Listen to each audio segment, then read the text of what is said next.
در کارگهی کوزگری رفتم دوش دیدم 1000 کوزه گویا و خموش ناگاه یکی کوزه برآمد خروش کوزگر کوزه خلو کوزه خروش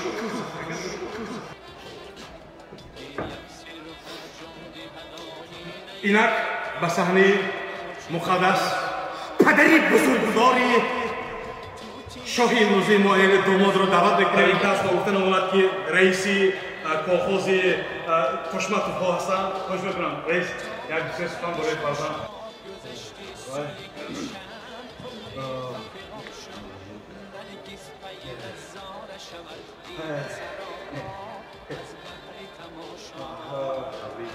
تبریک فرزند عزیز. پدر عزیز ما از اون پدر گفتنی هستم. ای فرزند جان الها خوشبخت شوی. ای فرزند جان الها خوشبخت شوی. بعد از 1 سال همینجا گهواره بند شوی.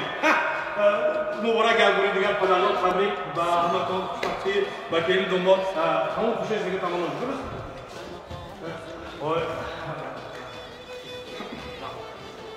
امرجان شما باید سلامت باشید. تشکر زیاد. به صحنه دعوت میکنیم تقای عروس که به نهایت همچو پدروار برای بوایی رسیدن عروس خدمت کردن و مهر خود را رسوندن به تقای عروس و همه که قاپلوبای داده میشن.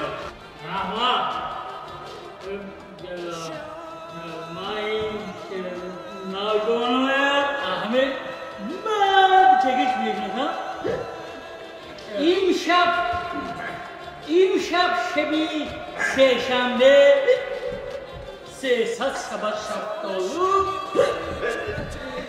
چلپک چلبو چلب نبو لب چل چلپک. تشکر زیاد. سلامت باشید. تنصیف داماد که در اینجا قید کردن نامشون رو عبدالمومن. بسیار خوش به عبدالمومن به صحنه. شما این حرفی مرحبا. بچه بچه بخیر.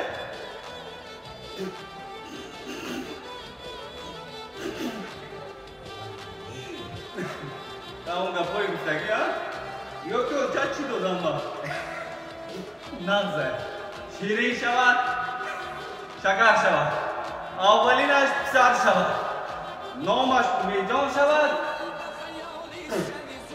با امید سوان شود. ای بچه چی بکشی؟ اما چه بشی درمان لیایی؟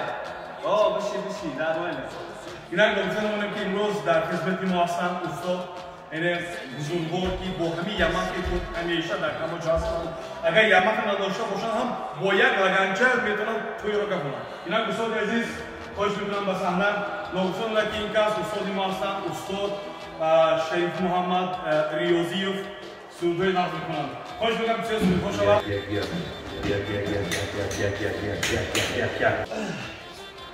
دوستان عزیز همه برات